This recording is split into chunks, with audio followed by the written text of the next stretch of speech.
Hello student, আজকের class আলোচনা করব তোমাদের সেকেন্ড ইউনিট টেস্টের 3 নম্বর স্কুলের কোশ্চেনগুলো নিয়ে। পেজ নম্বর 180। গ্রুপ এ একের দাগের প্রথম কোশ্চেনে বলেছে এসটিপিতে 1 মোল অক্সিজেনের আয়তন 2 মোলের আয়তন 1 মোলের আয়তন হয় 22.4 লিটার। তাহলে 2 মোলের হবে গুণিত 2 22.4 এর সাথে যদি 2 দিয়ে গুণ করি তাহলে হবে 44.8 লিটার। অপশন এ হচ্ছে অ্যান্সার। পরের কোশ্চেন, প্রদত্ত কোনটির তাপ পরিবাহিতা সবথেকে বেশি? তাপ পরিবাহিতা সবচেয়ে বেশি অপশন ডি, হীরকে। পরের কোশ্চেন, গৃহস্থালির বৈদ্যুতিক বর্তনীতে যন্ত্রপাতিগুলি কোন সমবায়ে যুক্ত থাকে? অ্যান্সার হবে অপশন বি, সমান্তরাল সমবায়ে যুক্ত থাকে। পরের কোশ্চেন, প্রদত্ত এককগুলির মধ্যে কোনটির রোধের এসআই পদ্ধতিতে একক? রোধের একক হচ্ছে ওহম, ভোল্ট হচ্ছে বিভব পার্থক্যের একক, এম্পিয়ার হচ্ছে প্রবাহ মাত্রার একক, আর কুলম্ব হচ্ছে তড়িৎ আধানের একক হচ্ছে কুলম্ব। পরের কোশ্চেন, অ্যানোডে সংঘটিত বিক্রিয়াটি হলো, অ্যানোডে হয় জারণ আর ক্যাথোডে হয় বিজারণ। তাহলে বিজারণ হচ্ছে ক্যাথোডে আর অ্যানোডে হচ্ছে জারণ। অপশন বি হচ্ছে অ্যান্সার। পরের কোশ্চেন, প্রদত্ত কোনটি আর্দ্র অ্যামোনিয়া গ্যাসকে শুষ্ক করতে ব্যবহার করা হয়? আর্দ্র অ্যামোনিয়াকে শুষ্ক করতে ব্যবহার করা হয় CaO। Option B. পরের কোশ্চেন,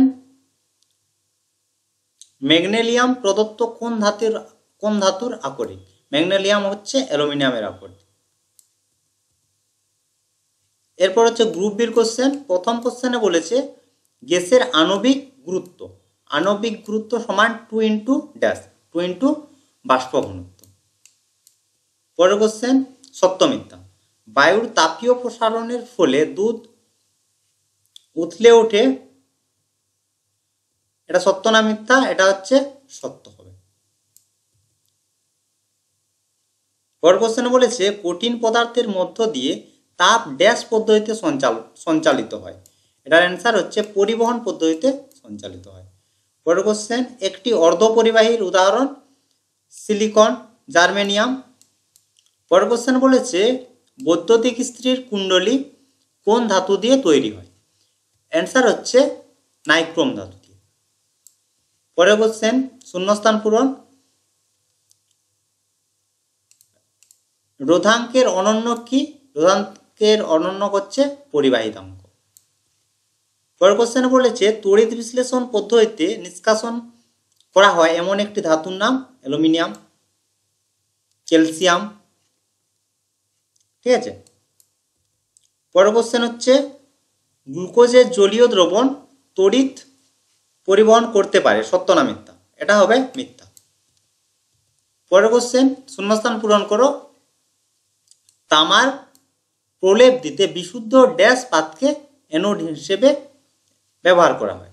বলেছে দেখো ভালো করে যে তামার প্রলেপ দিতে বলতে কোনো জিনিসের উপর তামার প্রলেপ দেওয়া হচ্ছে, বোঝা গেছে?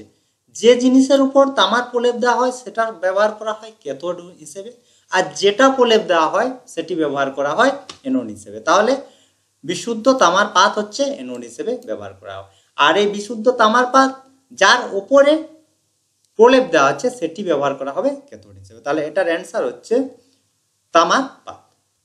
পরের কোশ্চেন, অ্যামোনিয়ার জলীয় দ্রবণের সংস্পর্শে লিটমাসের বর্ণের কি পরিবর্তন হবে?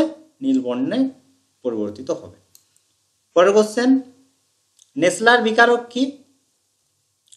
পটাশিয়াম মার্কিউরিক আয়োডাইডের ক্ষারীয় জলীয় দ্রবণকে নেসলার বিকারক বলে। এর সংকেতটা তোমরা মনে রাখবে K2HgI4। এটা হচ্ছে পটাশিয়াম মার্কিউরিক অক্সাইডের ক্ষারীয় দ্রবণ। পরের কোশ্চেন, থার্মিট পদ্ধতিতে বিজারক হিসেবে কি ব্যবহার করা হয়?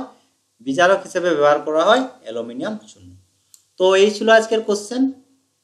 যে কোশ্চেন তোমাদের বুঝতে সমস্যা হবে অবশ্যই কমেন্ট করে জানাবে বা হোয়াটসঅ্যাপ করে জানাবে। তোমরা সবাই ভালো থাকো, বাই বাই।